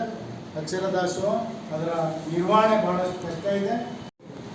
ಆ ರೀತಿ ದಯಮಾಡಿ ಎಲ್ಲ ನಮ್ಮ ಸರ್ಕಾರಿ ಶಾಲೆಗಳನ್ನ ಉಳಿಸಿ ಬೆಳೆಸಿ ಖಾಸಗಿ ಶಾಲೆಗೆ ಹೋಗೋದನ್ನ ತಡೀರಿ. ನಮ್ಮ ಶಾಲೆಗಳನ್ನ ಉಳಿದ್ರೆ ನಾವು ಇನ್ನೂ ಹೆಚ್ಚುವರಿ ಆಗದಲ್ಲಿ ಉಳಿತೀವಿ. ಇಲ್ಲ ಅಂದರೆ ಪ್ರತಿ ತಾಲೂಕಿನಲ್ಲಿ ಹೆಚ್ಚುವರಿ ಆಗ್ತಾ ಇದೆ. ಹೆಚ್ಚುವರಿ ಆಗಕ್ಕೆ ಏನೆಲ್ಲ ಸರ್ಕಸ್ ಮಾಡ್ತಾ ಇದ್ವಿ, ಇನ್ನೂ ಮುಂದೂಡ್ತಾ ಇದ್ದೀವಿ. ಯಾಕೆ ಮುಂದೂಡ್ತಾ ಇದ್ದೀವಿ ಗೊತ್ತಾ? KPSC ಶಾಲೆಗಳಿಗೆ ಇಂಗ್ಲೀಷ್ ಮೀಡಿಯಮ್ ಕೊಟ್ಟರೆ ಅದರಿಂದ ಈಗ 10 ಮಾಡ್ತೀವಿ. ಮುಂದಕ್ಕೆ ಸ್ಟ್ರೆಂತ್ ಆಯ್ತವೆ ಅಲ್ಲಿ ಸ್ಟ್ರೆಂತು ಅನ್ ಮಾಡಿಸ್ತಾ ಇದ್ದೀವಿ. ಈ ಉರ್ದು ಶಾಲೆಗಳಲ್ಲಿ 5 6 ಮಕ್ಕಳು ಮಾಡಿಸ್ಬೇಕು. ಕನ್ನಡ ಉರ್ದು ಶಿಕ್ಷಕರ ಜೊತೆ ಕನ್ನಡ ಶಿಕ್ಷಕರು ಇರಬೇಕು, ಮರಾಠಿ ಶಿಕ್ಷಕರು ಇರಬೇಕು, ತಮಿಳು ಶಿಕ್ಷಕರ ಜೊತೆಗೆ ಕನ್ನಡ ಶಿಕ್ಷಕರು ಇರಬೇಕು, ಭಾಷಾ ಶಿಕ್ಷಕರು. ಮತ್ತು ಮಲ್ನಾಡಿಗೆ ಒಂದು ಎಕ್ಸ್ಟ್ರಾ ಕೊಡಬೇಕು. ಮುಖ್ಯ ಶಿಕ್ಷಕರ PTRN ಬಿಡಬೇಕು ಅಂತಕ್ಕಂಥದ್ದು ನೋಡು. ಅದು 12,000 ಜನ ಹೋಗ್ತದೆ. ಅದಕ್ಕೆ ಎಷ್ಟು ಸ್ಟ್ರೆಂತ್ ನೋಡಿ ಬಿಡಬೇಕು ಅಂತಕ್ಕಂಥ ಡಿಸ್ಕಸ್ ಇದೆ. ಇವೆಲ್ಲವೂ ಡಿಸ್ಕಸ್ ಇರೋದ್ರಿಂದ ಅದು ನಿಂತಿರೋದು. ನಾವು ಶಿಕ್ಷಕರು ನಾವು ಹೇಳಕ್ಕಿದ್ದೀವಿ ವಿನ ಕೇಳಕ್ಕೆ ಯಾರಿಗ್ಯಾರು ನಾವು ಹೇಳೋವಂಥವ್ರು, ಮಕ್ಕಳಿಗೆ ಆಗ್ಬೋದು, ಪೋಷಕರಿಗೆ ಆಗ್ಬೋದು, ಎಲ್ರಿಗೂ ನಾವು ಹೇಳೋವಂಥವ್ರು. ಯಾರಿಂದು ಕೇಳಿಸ್ಕೊಳ್ಳೋದು ಅರ್ಥ ಆಯಿತು ಅನಿಸುತ್ತೆ. ಅರ್ಥ ಆಯ್ತಲ್ಲ? ನಾವು ಮಕ್ಕಳಿಗೆ ಸರಿಯಾದ ಸಮಯಕ್ಕೆ ಬಾ, ನೀನು ಪ್ರೇಯರ್ಗೆ ಯಾಕೆ ಬರಲಿಲ್ಲ, ಲೇಟಾಗಿ ಬರಬಾರ್ದು ಅಂತ, ಪೋಷಕರಿಗೆ ಸರಿಯಾಗಿ ಕಳಿಸಿ ಅಂತ ಹೇಳುವಂಥದ್ದು. ಆದರೆ ಏನು ಆಗಬಾರ್ದು ಅಂತ ಅಂದರೆ, ಏನು ಮೇಷ್ಟ್ರೆ ಈಗ ಬರ್ತಾ ಇದ್ದೀರಿ ಅನ್ನೋದು ಆಗಬಾರ್ದು. ಅದು ನಮ್ಮ ಯುಕ್ತಿಗೇನೆ ಒಂಥರ. ಹಾಗಾಗಿ ಆ ನಾವು ಹೇಳೋದಕ್ಕೆ ಇರೋದನ್ನ ಯಾರೇನು ಕೇಳಿಸ್ಕೊಳ್ಬಾರ್ದು. ಅದೆಲ್ಲರೂ ಗೊತ್ತಿದೆ. ಇತ್ತೀಚೆಗಂತೂ ನಮ್ಮ ಶಿಕ್ಷಕರು ಅವರಿಗೆ ತುಂಬ ಕಾಳಜಿಯನ್ನು ವಹಿಸ್ತಾ ಇದ್ದಾರೆ. ಶಾಲೆಗೆ ಉಳಿಬೇಕು ಅನ್ನೋದು, ಮಕ್ಕಳು ದಾಖಲಾಗಬೇಕು ಅಂತ ತುಂಬ ಶ್ರಮ ಹಾಕ್ತಾ ಇದ್ದಾರೆ. ಆದರೆ ಒಂದು ಪೋಷಕರ ಮನೋಭಿಲಾಷೆಯಿಂದ ಸ್ವಲ್ಪ ಅದು ಎಡುತ್ತಾ ಇದೆ. ಇನ್ನು ಮುಂದೆ ಸರಿ ಹೋಗ್ಬೋದು. ಸಾಧಾರಣ ಗಮನಿಸಿ ನೀವು, ಕಳೆದ 4-6 ವರ್ಷಗಳಿಂದ ಏನು ದಾಖಲಾತಿ ಇತ್ತು, ಕಡಿಮೆ ಆಗ್ತಿತ್ತು, ಇತ್ತೀಚಿನ ದಿನಗಳಲ್ಲಿ ಸ್ವಚ್ಛತಾ ದಾಖಲಾತಿಗಳನ್ನು ಹಿಡಿದಿಟ್ಕೋಬೇಕು ಅನ್ನುವಂತಹ ಮನೋಭಾವ ನಮ್ಮ ಎಲ್ಲ ಶಿಕ್ಷಕರಲ್ಲೂ ಇದೆ. ಕಮ್ಮಿ ಆಗಬಾರ್ದು, ಕಮ್ಮಿ ಬಟ್ ತುಂಬ ಕಳವಳವನ್ನು ವ್ಯಕ್ತಪಡಿಸ್ತಾರೆ, ಕಮ್ಮಿ ಆಗಬಾರ್ದು ಅಂತ. ಹಾಗಾಗಿ ನೀವು ಎಲ್ಲರೂ ಕೆಲಸವನ್ನು ಮಾಡ್ತಾ ಇದ್ದೀರಿ. ಈ ರೀತಿ ನನಗೇನಿದೆ ಮಸ್ತಲ್ಲ. ನಾವು ಸ್ವಲ್ಪ ಸರ್ವಿಸಿಗೆ ಸೇರಿದಾಗ ನಮ್ಮ ನಾಗಮಂಗಲದವ್ರಿಗೆ ಅದೊಂದು ಚಾಕಚಕ್ಯತೆ ಅಂತ ಹೇಳ್ಬೋದು. ನಾವೆಲ್ಲ ಸರ್ವಿಸಿಗೆ ಸೇರಿದಾಗ ಅಂಜಪ್ಪೋಡ್ರು ಅಂತೇಳಿ ರಾಜ್ಯ ಅಧ್ಯಕ್ಷರಿದ್ದರು. ಅವರ ಗರಡಿಯಲ್ಲಿ ಬೆಳೆದಂಥವ್ರು. ಈಗ ಅದನ್ನು ನೋಡಿದ್ರೆ ನನಗೆ ಅದಕ್ಕೂ ಇದಕ್ಕೂ ವ್ಯತ್ಯಾಸಗಳಿಲ್ಲ. ನಾನು ಆಗ ಸರ್ವಿಸ್ ಪ್ರಾರಂಭದಲ್ಲಿ, ಸರ್ವಿಸ್ ಕೊನೆಯಲ್ಲಿ ಇದ್ವೇ ಅನಿಸುತ್ತೆ. ಈ ಥರ ಒಂದು ಆಗಲಿದೆ. ಅವರು ಅಷ್ಟೇ. ಆಗ ನಮ್ಮ ಕುಮಾರಸ್ವಾಮಿ ಸರ್ ಅವರೆಲ್ಲ ಇರ್ತಿರಲ್ಲ, ಯಾವ ರಿಪೋರ್ಟ್ ಆಯ್ತಾ ಬಂದ್ರಿ ಎಲ್ಲರೂ ಒಂದು ಸಭೆ ಮಾಡುವ, ಒಂದು ಊಟ ಹಾಕಿಸುವ, ಇದೇ ಅವ್ರು ಮಾಡ್ತಿದ್ವಿ. ನೀವು ನಮ್ಮ ಕೆಲಸವನ್ನು ನಾವು ಮಾಡಿದ್ವಿ. ನಿಮ್ಗೆ ಯಾವುದೇ ಸೌಲಭ್ಯಗಳು ಬೇಕಾದರೂ ಮಾಡೋದಕ್ಕೆ ನಾವು ಸಿದ್ಧರಾಗಿದ್ದೀವಿ. ನಾಳೆ ಮಾಡೋದನ್ನು ಹಿಂದೆ ಮಾಡಿ ಅಂತೇಳಿ ಮಾಡಿಸಿದ್ವಿ. ನೀವು ಹಿಂದೆ ನಾಳೆ ಕಲಿಸೋದನ್ನ ಹಿಂದೆ ಕಲಿಸ್ತೀವಿ ಅಂತ ಹೇಳುವ ಅನ್ನೋದನ್ನ ನೀವು ರೂಢಿಸ್ಕೊಳ್ಳಿ. ಮತ್ತು ಯಾವುದೇ ಸಮಸ್ಯೆಗೆ ಆಸ್ಪದ ಮಾಡೋದು. ನೋಡ್ರಿ, ನಮ್ಮ ಒಂದು ಪ್ರಾವರ್ಭ್ಯ ಇದೆ. ರಾಷ್ಟ್ರವನ್ನು ನಿರ್ಮಾಣ ಮಾಡೋರು ಯಾರು ಅಂತ ಅಂದರೆ ಶಿಕ್ಷಕರು ಅಲ್ಲ. ಅದು ನಮ್ಮ ರಾಧಾಕೃಷ್ಣನವರ ಒಂದು ಕೊಟೇಶನ್. ರಾಷ್ಟ್ರವನ್ನೇ ನಿರ್ಮಾಣ ಮಾಡೋರಿಗೆ, ಶಿಕ್ಷಕರಿಗೆ ಇರುವಂತಹ ಶಕ್ತಿನಲ್ಲಿ ಒಂದು ಶಾಲೆಯನ್ನು ಒಳ್ಳೆ ಚೆನ್ನಾಗಿ ಇಟ್ಕೊಳ್ಳುವಂಥ ಶಕ್ತಿ ಇಲ್ಲ ಅಂತ ಹೇಳಕ್ಕೆ ಸಾಧ್ಯವೇ ಇಲ್ಲ. ಎಲ್ಲವೂ ನಮ್ಮ ಶಿಕ್ಷಕರ ಕೈಲಿದೆ. ಇವತ್ತು ನೀವು ನೋಡಿರ್ಬೋದು, ಕೋಟ್ಯಾಂತರ ರೂಪಾಯಿ ಆಸ್ತಿ ಸಂಪಾದನೆ ಮಾಡಿರುವಂಥದ್ದು ನಮ್ಮ ಶಿಕ್ಷಕರಿಗಿದೆ. ಎಲ್ಲೋ ಸರ್ಕಾರ ಪಾಲಾಗ್ತಾ ಇರ್ಬೋದು, ಖಾಸಗಿ ಪಾಲಾಗ್ತಾ ಇರುವಂಥದ್ದು, ಮತ್ತು ದಾನಿಗಳಿಂದ ಇದು ಮಾಡಿ ಅವ್ರ ಹತ್ರ ಕೇಳಿಕೊಂಡು ಬಿಲ್ಡಿಂಗನ್ನು ಕಟ್ಸ್ಕೊಳ್ಳುವಂಥದ್ದು, ಲಕ್ಷಾಂತರ ರೂಪಾಯಿ, ಕೋಟ್ಯಾಂತರ ರೂಪಾಯಿ ಬಿಲ್ಡಿಂಗನ್ನು ಕಟ್ಸಿರುವಂಥದ್ದು ಎಲ್ಲವನ್ನೂ ನಮ್ಮ ಶಿಕ್ಷಕರು ಮಾಡಿದ್ದಾರೆ. ಅದೆಲ್ಲವೂ ಸಾಧ್ಯ ಯಾವಾಗ ಅಂತ ಅಂದರೆ ಅವರು ಮನಸ್ಸು ಮಾಡಿದ್ರೆ ಮಾತ್ರ. ಮನಸ್ಸು ಮಾಡದೇ ಇದ್ದರೆ ಯಾವುದೂ ಆಗಲ್ಲ. ಹಾಗಾಗಿ ನಾವೆಲ್ಲರೂ ಸಹ ಪ್ರತಿನಿಧಿಗಳಿದ್ದೀರಿ, ಶಿಕ್ಷಕರ ಪ್ರತಿನಿಧಿಗಳಾಗಿ ಹೊರಟಿದ್ದೀರಿ. ನಾವು ಏನು ಅಂತೇಳಿ ನಾನು ಹೆಚ್ಚು ಪ್ರಾರಂಭದ ಸೇವೆಯನ್ನು ಮಂಡ್ಯ ಜಿಲ್ಲೆಯಲ್ಲಿ ಪ್ರಾರಂಭ ಮಾಡಿದ್ರು ಸಹ ನಾನು ಹೊರಗಡೆ ಮೈಸೂರು ಮತ್ತು ಹಾಸನದಲ್ಲಿ ಕೆಲಸ ಮಡಿಕೇರಿಯಲ್ಲಿ ಕೆಲಸ ಮಾಡಿದ್ಮೇಲೆ ಮಂಡ್ಯಕ್ಕೆ ಬಂದಿರಲಿಲ್ಲ. ಕೊನೆ ಒಂದು 3 ವರ್ಷದ ಹಿಂದೆ ಪಾಂಡುಪುರದಲ್ಲಿ BU ಆಗಿ ಕೆಲಸ ಮಾಡಿದ್ದೀನಿ. ನಮ್ಮ ರಾಘವೇಂದ್ರ ಇವರೆಲ್ಲ ಇದ್ದಾರೆ. ನಾವು ಏನು ಕೆಲಸ ಮಾಡಿದ್ದೀವಿ, ಮತ್ತು ನಮ್ಮ ಇವರು ಇದ್ದಾರೆ, ಇವರೆಲ್ಲ ಗೊತ್ತಿದೆ ಇವರಿಗೆ ನಾವೇನು ಕೆಲಸ ಮಾಡಿದ್ದೀವಿ ಏನು ಅಂತೇಳಿ.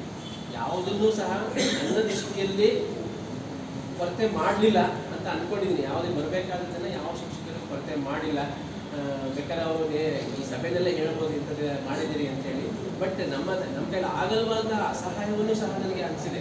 ಕುಮಾರ್ ಮಾಡ್ತಿರ್ಬೋದು. ಅವರು ಒಬ್ಬ ಟೀಚರು ಮಾದೇಶ್ವರದ ಶಾಲೆಗಳಿದ್ದಂಥ ಒಬ್ಬ HMಗೆ ಮೆಡಿಕಲ್ ಬಿಲ್ ಮಾಡ್ಕೊಡಿ ಸರ್ ಅಂತ ಕೇಳೋದು. ಅದನ್ನು ಮಾಡೋಕ್ಕೆ ಆಗಿಲ್ವಲ್ಲ ಅಂತೇಳಿ ನನಗೆ ಜ್ಞಾಪಕ ಇದೆ. ಒಬ್ಬರು ಮತವನ್ನು ಎಳಿತೀನಿ ಅನ್ನೋಕ್ಕಂಥದ್ದು ಎಷ್ಟು ಮೂರ್ತನದ ಮಾತು. ಹಾಗೆ ನಾನು ಒಬ್ಬನ ಕಡೆ ಇಲ್ಲ, ನಾವೆಲ್ಲರೂ ಸೇರಿ ಹೇಳಿದ್ರೆ ಹಾಕಕ್ಕೆ ಕೈ ಜೋಡಿಸಿದರೆ ಮತ ತಾನೇ ತಾನಾಗಿ ಮುಂದುವರಿತದೆ. ಹಾಗಾಗಿ ಎಲ್ಲರೂ ಸೇರಿ ಈ ಜಿಲ್ಲೆಯ ಒಂದು ಶೈಕ್ಷಣಿಕ ನಮ್ಮ ಆಫೀಸರ್ಸ್ ಆಗ್ಬೋದು, ನಮ್ಮ ಶಿಕ್ಷಕರ ಪ್ರತಿನಿಧಿಗಳಾಗಿರ್ಬೋದು, ಶಿಕ್ಷಕರಾಗಿರ್ಬೋದು, ಪೋಷಕರಾಗಿರ್ಬೋದು, SDMCಗಳಾಗಿರ್ಬೋದು, ಎಲ್ಲರೂ ಸೇರಿ ಹೇಳಿದಾಗ ರಥ ತಾನೇ ತಾನಾಗಿ ಸರಾಗವಾಗುತ್ತೆ. ಆ ರಥವನ್ನು ನಾವು ಮಂಡ್ಯ ಜಿಲ್ಲೆಯ ಶೈಕ್ಷಣಿಕ ರಥವನ್ನು ಎಣೆಯೋಣ ಅಂತ ಹೇಳ್ತಾ ನಾನು ಮಾತಾಡೋದು ನನಗೆ ಅರಿವಿದೆ. ಬಹುಶಃ ನೀವೇನು ನಿರೀಕ್ಷೆ ಇಟ್ಕೊಂಡಿದ್ದೀರಾ, ನಿರೀಕ್ಷೆಯನ್ನು ಖಂಡಿತವಾಗ್ಲೂ ಹುಸಿಗೊಳಿಸೋದಿಲ್ಲ. ಅಥವಾ ವೇದಿಕೆಯಲ್ಲಿ ಇರ್ತಕ್ಕಂತಹ ನಾಗೇಶಣ್ಣ ಅವ್ರ ಟೀಮ್ ಏನಿದೆ, ಅವ್ರು ಏನು ನಿರೀಕ್ಷೆ ಇಟ್ಕೊಂಡಿದ್ದಾರೆ ಆ ನಿರೀಕ್ಷೆ ನಾನು ಯಾವತ್ತೂ ಹುಸಿಗೊಳಿಸೋದಿಲ್ಲ. ನಾವ್ಯಾರೂ ಕೂಡ ಸೊ ಅಂತ ಹೇಳಿ ನಾವು ನಿರೀಕ್ಷೆಗೆ ತಕ್ಕನಾಗಿ ಕೆಲಸ ಮಾಡ್ತೇವೆ. ಅದು ಕೂಡ ನಮ್ಮ ಮಂಜುವರಿಗೆ ಗೊತ್ತಿದೆ. ನಾವು ಬರುವಾಗ ನನಗೆ ಸುಮಾರು ನಾನು SR ಕ್ಲಿಯರ್ ಮಾಡಿದಂತಂದರೆ ನಾನು 2 ದಿವಸ ನಾಗೇಶಣ್ಣ ಕೈ ಎತ್ತಕ್ಕಾಗಿರಲಿಲ್ಲ. ನನಗೆ 10 ಗಂಟೆ ಕೂತ್ಕೊಂಡು ನಾನು ಸಾಯಂಕಾಲ 5:00ವರೆಗೆ ಒಂದೇ ಸಮಯ ಸಹಿ ಮಾಡ್ತಾಯಿದ್ದೆ. ಏನೂ ಪೆಂಡೆನ್ಸ್ ಇರಬಾರ್ದು ಅಂತೇಳಿ. ಸ್ವತಃ ಒಬ್ಬ ಶಿಕ್ಷಕರ ಸಮಸ್ಯೆನ ನನ್ನ ತಂದೆ ಇರುತ್ತೆ ನಾನು ನೋಡ್ಬಿಟ್ಟಿದ್ದೀನಿ. ನಾನು ಒಂದು ಇನ್ಕ್ರಿಮೆಂಟ್ ಎಷ್ಟು ಕಷ್ಟಪಡ್ತಾಯಿದ್ರು ಅವರು, ಸನ್ಮಾನ ಮಾಡಿದಾಗ ಒಂದು ಶಾಲನ್ನ ಎಷ್ಟು ಇಷ್ಟಪಡ್ತಾಯಿದ್ರು, ಶಿಕ್ಷಕ ದಿನಾಚರಣೆ ಕೊಟ್ಟಂತಹ ಒಂದು ಹಾರವನ್ನು ಎಷ್ಟು ಗೌರವಿಸ್ತಾಯಿದ್ರು, ಎಲ್ಲ ನಾನು ಕಣ್ಣಲ್ಲಿ ಕಂಡುಬಿಟ್ಟಿದ್ದೀನಿ. ಸೊ ಹಾಗಾಗಿ ನಮಗೆ ಅಮೂಲ್ಯ ಆಗದೇ ಇರುವಂಥದ್ದು ಯಾವುದೋ ಮತ್ತೊಂದು ಜೀವಕ್ಕೆ ಅದು ತುಂಬ ಅಮೂಲ್ಯ ಆಗಿರ್ತದೆ. ಅದನ್ನು ತುಂಬ ಗೌರವಿಸುವಂಥ ಸ್ವಭಾವ ನಾನು. ಹಾಗಾಗಿ ಖಂಡಿತವಾಗ್ಲೂ ಕೂಡ ಈ ಜಿಲ್ಲೆಯ ಮಾನ್ಯ ಮಂತ್ರಿಗಳು ಏನು ನಿರೀಕ್ಷೆ ಇಟ್ಟಿದ್ದಾರೆ, ತುಂಬ ನಿರೀಕ್ಷೆ ಇಟ್ಟಿದ್ದಾರೆ. ಒಂದು ಒಳ್ಳೆ ಮಾತು ಹೇಳಿದರು. ಒಂದು ಕೂಡ ಯಾವತ್ತೂ ಕೂಡ ಈ ಕೆಲಸವನ್ನು ಹೀಗೆ ಮಾಡಬೇಕು ಅಂತೇಳಿ ಯಾರು ಹೇಳಿದ್ರು ಕೂಡ ಅವ್ರು ಮಾಡಿಸ್ತಿಲ್ಲ. ಅಥವಾ ಈ ಥರ ಮಾಡಿದಾಗ ಹೀಗಿದೆ ಅಣ್ಣ ಅಂತ ಹೇಳಿದರೆ ಆಯಿತು ನಾವೇ ಮಾತಾಡೋ ಅಂತ ಹೇಳಿ ಅದು ಹೇಳಿದಾಗ ಬಿಟ್ಟುಬಿಡು ಅಂತ ಹೇಳುವಂಥ ದೊಡ್ಡ ಗುಣ ಇರ್ತಕ್ಕಂಥ ಒಬ್ಬ ದೊಡ್ಡ ಮಂತ್ರಿಗಳು ಈ ಜಿಲ್ಲೆಯಲ್ಲಿದ್ದಾರೆ. ಅವರ ಸಾರಥ್ಯ, ಅವರ ನಿರೀಕ್ಷೆಗಳು ಕೂಡ ನಿಮ್ಮ ಹಾಗೆ ಇದೆ. ಅವ್ರ ನಿರೀಕ್ಷೆಗಳು ಕೂಡ ಶಿಕ್ಷಕರಿಗೆ ನಾವೆಲ್ಲ ಇರೋದೇ ಅದಕ್ಕೋಸ್ಕರ. ಅವ್ರು ಚೆನ್ನಾಗಿದ್ದರೆ ನಾವಿದ್ದಾಗೆ, ಮಕ್ಕಳಿದ್ರೆ ಶಿಕ್ಷಕರಿದ್ದರೆ ನಾವು, ಅಷ್ಟು ನಾನು ತಿಳ್ಕೊಂಡಿದ್ದೀನಿ, ಮತ್ತೆ ಬೇರೆ ತಿಳ್ಕೊಂಡಿಲ್ಲ ನಾನು. ಸೊ ಹಾಗಾಗಿ ಖಂಡಿತವಾಗ್ಲೂ ಕೂಡ ನಿಮ್ಮ ನಿರೀಕ್ಷೆಗಳಿಂದ ನಿರೀಕ್ಷೆದ ಕೆಲಸ ಮಾಡೋಣ. ನಾವೆಲ್ಲ ಒಟ್ಟಿಗೆ ಹೋಗೋಣ. ಜಿಲ್ಲೆಯ ಒಂದು ಶೈಕ್ಷಣಿಕ ವಾತಾವರಣವನ್ನು ಶ್ರೀಮಂತಗೊಳಿಸೋಣ. ಶಿಕ್ಷಕ ಬಂಧುಗಳಿಗೆ ಒಂದು ಇನ್ಕ್ರಿಮೆಂಟ್ ಎಷ್ಟು ಕಷ್ಟ, ಒಂದು ಇನ್ಕ್ರಿಮೆಂಟ್ ಅದೇ ಪದೇ ಮಾತು ಹೇಳ್ತೀರಿ. ಟೈಮ್ ಔಟ್ ಕೊಡಿ, ಒಂದು ಸ್ಟಾಗ್ನೆಟ್ ಕೊಡಿ. ಒಂದು ಇನ್ಕ್ರಿಮೆಂಟು 10 ರೂಪಾಯಿ ಕಡಿಮೆ ಕೂಡ ಶಿಕ್ಷಕ ಚೆಕ್ ಮಾಡ್ಕೊಂಡು ನೋಡ್ಕೊತಾರೆ. 10 ರೂಪಾಯಿ ಕಡಿಮೆ ಆಯ್ತಲ್ಲ ಅಂತ ಕೊಡುತ್ತಾರೆ. 10 ರೂಪಾಯಿದ ಮೌಲ್ಯ ಅವ್ರಿಗೆ ಗೊತ್ತಿರ್ತದೆ, 10 ರೂಪಾಯಿದು ಸ್ಥಾನ ಅವ್ರಿಗೆ ಗೊತ್ತಿರ್ತದೆ. ಸೊ ಹಾಗಾಗಿ ಎಲ್ಲಿ ಕೂಡ ನಾವು ಅದನ್ನು ಗೌರವಿಸ್ಬೇಕು ಹೊರತು ಅದನ್ನು ನಾವು ಕಣ್ಣಿಟ್ಟು ನೋಡಿ ಅವ್ರಿಗೆ ನ್ಯಾಯ ಕೊಡುವಂಥ ಕೆಲಸ ಮಾಡಬೇಕು. ನಮಗೆ ಬರುವಂಥ ಯಾವುದೇ ಕಡತಗಳ ಹಿಂದೆ ಒಂದು ಜೀವ ಇರ್ತದೆ. ನಾನು ಭಾವಿಸಿರೋದು ಹಾಗೆ, ನನ್ನ ಟೇಬಲ್ ಮೇಲೆ 10 ಫೈಲ್ ಇದೆ ಅಂದರೆ ಆಚೆ 10 ಜೀವಗಳು ಕಾಯ್ತಾ ಇವೆ ಅಂತ. ಇನ್ಯಾವುದೋ ಒಂದು ಬಿಲ್ಡಿಂಗಲ್ಲಿ ಯಾವುದೋ ಒಂದು ಇದಿದೆ ಅಂತಂದರೆ ಅಲ್ಲಿ ಯಾರೋ ಒಂದು ಕಡೆ ಯಾವುದೋ ಒಂದು ಕಚೇರಿಗೆ ಹೋದರೆ ಅಲ್ಲಿ ಇದೆ ಅಂತಂದರೆ ಅದು ಹಿಂದ್ಗಡೆ ಒಂದು ಪ್ಲಾನ್ ಇದೆ, ಅಲ್ಲೊಂದಷ್ಟು ಕೋಟಿ ದುಡ್ಡಿದೆ, ಅಲ್ಲೊಂದಷ್ಟು ಬಿಲ್ಡಿಂಗ್ ಇದೆ, ಅಲ್ಲೊಂದಷ್ಟು ಪ್ರಾಜೆಕ್ಟ್ ಇದೆ, ಅಲ್ಲೊಂದಷ್ಟು ಯಾವುದೋ ಯೋಜನೆಗಳಿದೆ, ಅಲ್ಲಿ ಯಾವುದೋ ಒಂದಷ್ಟು ಏನೋ ಒಂದು ವ್ಯವಸ್ಥೆ ಇದೆ ಅಂತ ಅಂದ್ಕೊಳ್ತೀವಿ ನಾವು. ನಮ್ಮ ಕಚೇರಿ ಒಳಗಡೆ ನಮ್ಮ ಮುಂದೆ 2 ಫೈಲ್ ಇದೆ ಅಂತಂದರೆ 2 ಜೀವಗಳು ಆಚೆ ಕಾಯ್ತಾ ಇದ್ದೇವೆ ಅಂತೇಳಿ ನಾವು ಅರ್ಥ ಮಾಡ್ಕೊಳ್ತೀವಿ. ಸೊ ಆ ಥರ ಒಂದು ಒಳಗಂಡಿದ್ರೆ ಖಂಡಿತವಾಗ್ಲೂ ಕೂಡ ಈ ಕೆಲಸ ಮಾಡಲಿಕ್ಕೆ ಏನು ಕಷ್ಟ ಆಗಲಾರ್ದು. ಇವತ್ತು ಇದೇ ಉದಾಹರಣೆ, 19ನೇ ಸ್ಥಾನದಿಂದ ನಾವು ಒಂದಷ್ಟು ಜಂಪಾಗಿ 7 ಸ್ಥಾನ ಮೇಲಕ್ಕೆ ಬಂದು ನಾವು 12ಕ್ಕೆ ನಿಂತಿದ್ದೇವೆ ಅಂತಂದರೆ ಸುಲಭದ ಮಾತಲ್ಲ. ಒಂದು ಮಾತನ್ನು ಕೂಡ ನಾಗೇಶಣ್ಣ ಕೂಡ ಅದನ್ನು ಹೇಳಿದ್ದಾರೆ. ಪ್ರಾಥಮಿಕ ಶಾಲೆಯಲ್ಲಿ ಆ ಒಂದು ಕ್ವಾಲಿಟಿಯನ್ನು ನಾವು ಕೊಟ್ಟು ಅದನ್ನು ಮೇಲಂತಿಗೆ ನಾವು ಪುಷ್ ಮಾಡದೆ ಹೋದರೆ, ಪ್ರೌಢಶಾಲೆಯಲ್ಲಿ ಇವತ್ತು ಕೂಡ ನಾವು ಎಕ್ಕಳನ್ನು ಇಟ್ಕೊಂಡು ಇವರಿಗೆ ಅಕ್ಷರನೇ ಬರೋದಿಲ್ಲ, ಇವನಿಗೆ ಗಣಿತವೇ ಬರೋದಿಲ್ಲ, 3 ಸಣ್ಣ 2 ಅಂಕಿ ಸಂಖ್ಯೆಗಳ ಗುಣಾಕಾರ ಒತ್ತಕ್ಷರ ಆಕಾರ ಬರೋದಿಲ್ಲ, ಒತ್ತಕ್ಷರ ಬರೋದಿಲ್ಲ ಅಂತಂದರೆ ತುಂಬ ಈ ಫಲಿತಾಂಶ ಕೊಡಲಿಕ್ಕೆ ಸಾಧ್ಯನೇ ಆಗೋದಿಲ್ಲ. ಹಾಗಾಗಿ ಇದೊಂದು ಚೈನು, ಒಂದು ಕೊಂಡಿ, ಇದು ನೀವು ಎಲ್ಲರೂ ಸೇರಿ ಹೋಗುವಂಥ ಒಂದು ರಥ ಇದು. ಸೊ ಹಾಗಾಗಿ ನಾವೆಲ್ಲರೂ ಕೂಡ ಒಟ್ಟಾಗಿ ಹೋಗೋಣ. ಅಲ್ಲ, ನಮ್ಮ ಕುಟುಂಬದಲ್ಲೂ ಹಲವಾರು ಜನ ಶಿಕ್ಷಕರಿದ್ದಾರೆ. ನಾವು ಹೆಡ್ ಮಾಸ್ಟರ್ ಆಗಿ ಕೆಲಸ ಮಾಡಿದ್ವಿ, ನಮಗೆ ಗೊತ್ತಿದೆ. BO ಚೇಂಬರಿಗೆ ನಾವು ಹೆಡ್ ಮಾಸ್ಟರ್ ಆಗಿದ್ದು ಹೋಗೋಕ್ಕಾಗ್ತಿರಲಿಲ್ಲ. ಕೆಲವರೆಲ್ಲ ಅಂಥ BOಗಳಿದ್ರು ಹಿಂದೆ. ಒಳಗೆ ಹೋಗೋಕ್ಕೂ ಕೇಳಿ ಹೋಗ್ಬೇಕಾಯ್ತು, ಕೂತ್ಕೊಂತಾನೆ ಇರಲ್ಲ. ನಮಗೆ ಕೆಲಸಕ್ಕೆ ಸೇರಿದಂಥ ಸಂದರ್ಭದಲ್ಲಿ ಸಬ್ಜೆಕ್ಟ್ ಇನ್ಸ್ಪೆಕ್ಟರ್ ಮಾತಾಡ್ಸೋಕ್ಕಾಗ್ತಿರಲಿಲ್ಲ ನಮ್ಮ ಕೈಲಿ. ಯಾಕೆಂದರೆ DD ಪೇಪರ್ ಹೋಗಿ ಬಂದಿರೋರು ಅವ್ರಿಗೆ ಭಾಳ ತೂಕ ಇರ್ತಿತ್ತು. ಒಬ್ಬರು ಫಿಸಿಕಲ್ ಎಜುಕೇಷನ್ ಸೂಪರಿಂಟೆಂಟ್ ಇದ್ರು, ಅವ್ರಿಗೆ ಚೇರ್ ಬಿಟ್ಕೊಡ್ತಿದ್ದೆ ನಾನು ತೀರ್ಥಹಳ್ಳಿಯಲ್ಲಿ ಹೆಡ್ ಮಾಸ್ಟರ್ ಆಗಿದ್ದಾಗ. ಯಾಕೆಂದರೆ ಎದುರಿಕೆ ನನಗೆ CDಗೆ ಹೋಗಿ ಏನಾದ್ರು ಹೇಳ್ಬಿಡ್ತಾರೆ ಇವರು, ಸಮಸ್ಯೆ ಬಂದು ಕೂರ್ತಿದ್ದೆ ಹೆಡ್ ಮಾಸ್ಟರ್ ಚೇರಲ್ಲಿ. ಲೈಕ ಶಿಕ್ಷಕ ಈಗ ನಮ್ಮ ಕುತ್ಕೊಳ್ಳೋದಿಲ್ಲ, ಪಾಪ ಅವ್ರು ನಿಂತಿರ್ತಾರೆ, ಅಲ್ಲ ಟೀಕೆ ಮಾಡೋದಿಲ್ಲ. ನಾವು ಸೇವೆ ಮಾಡಲಿಕ್ಕೆ ನಮಗೊಂದು ಅವಕಾಶ. ನಾನು ಬೇರೆ ವ್ಯಕ್ತಿಗಳ ಬಗ್ಗೆ ನಾನು ಹೊಗಳಿಕೆ ಮಾತನಾಡಲಿಕ್ಕೆ ಹೋಗೋದಿಲ್ಲ. ಮಾನ್ಯ ಜಿಲ್ಲಾ ಉಸ್ತುವಾರಿ ಸಚಿವರು ಏನು ಕನಸನ್ನು ಕಟ್ಕೊಂಡಿದ್ದಾರೆ, ನಾವು ಬೆಳಗ್ಗೆ ಅದನ್ನೇ ಮಾತಾಡ್ತಿದ್ವಿ. DD ಸಾಹೇಬರು ನಾವೆಲ್ಲ ಬ್ಯಾಚ್ ಮಾಡಿಸಿದ್ದೀವಿ. ಒಂದು ಒಳ್ಳೆ ಕೆಲಸ ಮಾಡಿಲ್ಲ ಅಂದ್ರೆ ನಾವೆಲ್ಲ ಸೇರಿ ಜಿಲ್ಲೆಗೆ ಕೆಟ್ಟ ಹೆಸರು ಬರುತ್ತೆ, ನಮ್ಮ ಬ್ಯಾಚ್ಗೂ ಸಹ ಕೆಟ್ಟ ಹೆಸರು ಬರುತ್ತೆ, ಇಂತಿಂಥವರಿದ್ದರು ಅಧಿಕಾರಿಗಳು ಅಂತ. ಅದೊಂದನ್ನು ನಾವು ಗಮನದಲ್ಲಿಟ್ಕೊಂಡು ಈ ಜಿಲ್ಲೆಯ ಶೈಕ್ಷಣಿಕ ಒಂದು ಗುಣಮಟ್ಟವನ್ನು ಉತ್ತಮಪಡಿಸಲಿಕ್ಕೆ, ಏಕೆಂದರೆ ಬಡವ್ರ ಮಕ್ಕಳಿಗೂ ನಾವು ನ್ಯಾಯ ಕೊಡಬೇಕಾಗ್ತದೆ. ಪಾಪ ಅವ್ರ ಬಗ್ಗೆಯೂ ನಾವು ಯೋಚನೆ ಮಾಡಬೇಕಾಗ್ತದೆ. ನಾವೇನಾದರೂ ನಮಗೆ ಕೆಲಸ ಸಿಕ್ಕಿಲ್ಲ ಅಂದಿದ್ರೆ ನಾವು ಕೂಲಿ ಮಾಡಬೇಕಾಗಿತ್ತು. ನಿಮಗೆಲ್ಲ ಗೊತ್ತಿದೆ, ನಮ್ಮ ಜೊತೆರೆಲ್ಲ ಮುದುಕರಾಗಿ ಹೋಗ್ಯಾರ. ಈಗ ಊರಿಗೆ ಹೋದ್ರೆ ನಗೇಶಣ ಗಡ್ಡ ಪಡಿಸಿರೋದಿಲ್ಲ, ಮುದುಕರಾಗಿ ಹೋಗ್ಯಾರ. ಕೆಲವರು ಕುಡಿದು ನಾನು ಊರಿಗೆ ಈಗ ಹೋದ್ರೆ ಇನ್ಸೆಂಟ್ ಮಾಡ್ಕೊಂಡು ಹೋಗಲ್ಲ. ನಾನು ಹಿಂದ್ಗಡೆಯಿಂದ ತಗೊಂಡೋಗಿ ಹಿಂಗೆ ಕಾರ್ ತಗೊಂಡೋಗಿ, ಯಾಕಂದ್ರೆ ಅವ್ರು ನೋಡಿದ್ರು ಒಂಥರ ಅನಿಸುತ್ತೆ ನಮ್ಮನ್ನು. ಭಗವಂತ ಯಾವುದೋ ನಮ್ಮ ಪುಣ್ಯಕ್ಕೆ ಪದ್ಮನಾಭಂತ ಶಿರಗಳಲ್ಲಿ ತಮಗೆ ಗೊತ್ತಿದೆ. ಅವ್ನು ಹೇಳ್ತಿದ್ದ PRC ಇದ್ದಾಗ, ನೋಡೋ ಒಳಲಿ ಕೊಚ್ಚೋದಂಗೆ ಕೊಚ್ಚೋಗಿ ಮರದ ದಿಮ್ಮಿಗಳೆಲ್ಲ ಮಲೆನಾಡಲ್ಲಿ ಯಾವುದೋ ಒಂದು ಒಳ್ಳೆ ಜಾಗದಲ್ಲಿ ನಮ್ಮನ್ನು ಭಗವಂತ ಇಳಿಸೋಗ್ಬಿಟ್ಟ ಕಣೆಯ. ಅದಕ್ಕೆ ನೀವೆಲ್ಲ ಕೈ ತುಂಬ ಸಂಬಳ ತಗೊಂಡು ಹಾಸನದಲ್ಲಿ PRC ಆಗಿದ್ದಾಗ ಅವ್ರು ಚನ್ನಪಣ್ಣ PRC ಕೊಚ್ಚೋಣ ಅಂತ ಹೇಳ್ತಿದ್ದ. ಯಾವುದೋ ಒಂದು ಭಗವಂತ ನಮಗೆ ಅವಕಾಶ ಕೊಟ್ಟಿದ್ದಾನೆ. ನಿಮ್ಮ ರಕ್ತ ಹೀರಿ ದುಡ್ಡು ಮಾಡಿ ಅಥವಾ ಬೇರೆ ನಿಮಗೆ ಶೋಷಣೆ ಮಾಡಿ ಏನು ನಾವೇನು ನರಕದಲ್ಲಿದ್ದೀವೇನ್ರಿ ಅಂಥ ಜೀವನ ನಮ್ಗೆ ಯಾಕೆ ಬೇಕು? ಈ ದೃಷ್ಟಿಕೋನ ಇಟ್ಕೊಂಡು ನಾವು ಕೆಲಸ ಮಾಡ್ತೀವಿ ಅಂತ ಹೇಳ್ತಾ ನಮ್ಮ ನಾಗೇಶಣ್ಣ ತುಂಬ ಸೂಕ್ಷ್ಮವಾಗಿ ಹೇಳಿದ್ದಾರೆ. ಇದು ಮಂಡ್ಯ ಜಿಲ್ಲೆ ಭಾಳ ಸಕ್ಕರೆ ಸಿಹಿ ಹೌದಲ್ಲ, ಬಟ್ ಜಾಸ್ತಿ ಆಗಬಾರ್ದು. ಸಕ್ಕರೆ ಹಾಕ್ಬಿಟ್ಟಿದೆ ಅಂತ ಜೀವನಕ್ಕೆ ಬೇಕಷ್ಟನ್ನ ಹೌದೌದಲ್ಲ. ಯಾಕೆಂದರೆ ಏಜ್ ಆಗಿದೆ, ಸಕ್ಕರೆ ಕಾಯಿಲೆ, BP ಶುಗರು ಶುರುವಾಗಿಬಿಡುತ್ತೆ. ಅವ್ರು ಹೇಳಿದ್ದು ನಮ್ಮ ಗಮನದಲ್ಲಿದೆ, ನಾವು ಅದನ್ನು ಗಮನದಲ್ಲಿ ಇಟ್ಕೊಳ್ತೀವಿ. ನಾವೇನು ಇರೋರಲ್ಲ, ಈ ವರ್ಗಾವಣೆ ಆದ ತಕ್ಷಣ ನಾವು ಊರು ಬಿಟ್ಟು ನಮ್ಮ ಹೆಸರನ್ನ ನಾವು ಕೆಡಿಸೋದಿಲ್ಲ. ಬಂದ ತಕ್ಷಣ ಹೇಳಿದರು ಜನ ಏನಂತ ನಾಗೇಶಣ್ಣ ಕರ್ಕೊಬಂದಿದ್ರು ಅಂತ ಯಾರು ಅಧ್ಯಕ್ಷರು ಹೇಳಿದ್ರು. ಅವ್ರ ಹೆಸರನ್ನ ನಾವು ಉಳಿಸ್ಕೋಬೇಕಾಗ್ತದೆ. ನಾವೆಲ್ಲ ಗಾಜಿನ ಮನೆಯಲ್ಲಿ ಕೂತ್ಕೊಳ್ಳೋರು. ನಮ್ಮ ಮನೆಗೆ ನಾವೇ ಕಲ್ಲು ಹೊಡ್ಕೊಂಡ್ರೆ ಅದರ ಅಪಾಯ ನಮಗೂ ಕೂಡ ಅದು ಬಿಸಿ ಬೆಳೆದುತ್ತೆ. ಅಂಥ ಅಪಾಯದ ಸ್ಥಿತಿಯಲ್ಲಿ ಇವತ್ತೆಲ್ಲ ನಾವು ಆಗ್ತಾ ಇದ್ದೀವಿ. ಯಾಕೆಂದರೆ ಬೇರೆ ಕೆಲಸವನ್ನು ಇವತ್ತು ಮಾಡ್ಬೋದೇನೋ, ಅದೇ ಟೀಚರ್ಸ್ ನಮ್ಮ ಇಲಾಖೆ ಕೆಲಸ ಮಾಡ್ತಕ್ಕಂಥದ್ದು ದೊಡ್ಡ ಆಸ್ತಿ. ಇವತ್ತು ರೆವಿನ್ಯೂ ಡಿಪಾರ್ಟ್ಮೆಂಟಲ್ಲೂ ಬೇರೆ ಇಲಾಖೆಯಲ್ಲೂ ಇವತ್ತು ಮಾಡಬೇಕು ಕೆಲಸವನ್ನು ಇವತ್ತು 3 ತಿಂಗಳು 6 ತಿಂಗಳು ವರ್ಷ ಬಿಟ್ಕೊಂಡು ಮಾಡಿದ್ರೆ ಅಲ್ಲಿ ಡಿಲೇ ಆಗುತ್ತೆ ಬಿಟ್ಟರೆ ಏನು ಪ್ರಪಂಚ ಹೋಗೋದಿಲ್ಲ. ಆದರೆ ನಮ್ಮ ಕೆಲಸವನ್ನು ಇವತ್ತು ನಾಳೆ ಇನ್ನೊಂದು 6 ತಿಂಗಳು 3 ತಿಂಗಳು ಅಂತಂದರೆ ಅದು ಆಗ್ತಕ್ಕಂಥ ಡ್ಯಾಮೇಜನ್ನು ತಡೆಗಟ್ಟಲಿಕ್ಕೆ ಆಗೋದಿಲ್ಲ. ಇಂಥ ಸ್ಥಿತಿ ಇದೆ, ಇದು ಸೂಕ್ಷ್ಮತೆ ಇದೆ. ಹಾಗಾಗಿ ನಾವೆಲ್ಲೂ ಕೂಡ ಕೆಲಸವನ್ನು ಅಚ್ಚುಕಟ್ಟಾಗಿ ನಾವು ಮಾಡಬೇಕಾಗಿದೆ. ಹಾಗಾಗಿ ನೀವೆಲ್ಲೂ ಕೂಡ ಸೇರಿ ಈ ಜಿಲ್ಲೆಯ ಶೈಕ್ಷಣಿಕ ಪ್ರಗತಿಗೆ ನಾವೆಲ್ಲ ದುಡಿಯೋಣ, ಒಳ್ಳೆಯ ಕೆಲಸವನ್ನು ಮಾಡೋಣ, ಶಿಕ್ಷಣದ ಗುಣಮಟ್ಟವನ್ನು ಸುಧಾರಿಸೋಣ. ಈಗಾಗಲೇ ಎಲ್ಲರೂ ಕೂಡ ನಮ್ಮ ಬ್ಯಾಂಕ್ನವರು ಇದ್ದಾರೆ. ಈಗಾಗಲೇ ನಾವು ಆಗಲೇ ಮಾತನಾಡಿದ್ದೀವಿ, ಅಧ್ಯಕ್ಷರಿದ್ದಾರೆ, ಅದರಲ್ಲಿ ಎರಡನೇ ಮಾತಿಲ್ಲ. ಯಾಕೆಂತಂದರೆ ನಮ್ಮಲ್ಲಿ ನಾವು ನೋಡಿದ್ವಿ, ನಾನು ಇದೇ ಕಚೇರಿಯಲ್ಲಿ 13 ವರ್ಷ ಕೆಲಸ ಮಾಡಿದ್ದೇನೆ. ನಮ್ಮ ಸ್ವಭಾವ ಅಧ್ಯಕ್ಷರು ಗೊತ್ತಿದೆ. ಇಬ್ಬರನ್ನೂ ಕೂಡ ಸೇರಿಸ್ತಕ್ಕಂಥದ್ದು ನಮಗೆ ದೊಡ್ಡ ಟಾಸ್ಕ್ ಆಗಿತ್ತು, ಸಮಸ್ಯೆ ಇತ್ತು. ಈಗ ಆ ಸಮಸ್ಯೆನೇ ಇಲ್ಲ, ಮುಕ್ತವಾಗಿ ನಾವು ಒಪ್ಪನ ಮಾತಾಡ್ತಾ ಇದ್ದೀವಿ. ಎರಡೂ ಕೂಡ ಈಗ ನಮಗೆ ತುಂಬ ಆತ್ಮೀಯರಿಂದ 2 ಕಚೇರಿಯೂ ಕೂಡ ವೃದ್ಧಿಯಾಗಿ ಕೆಲಸ ಆಗುತ್ತೆ.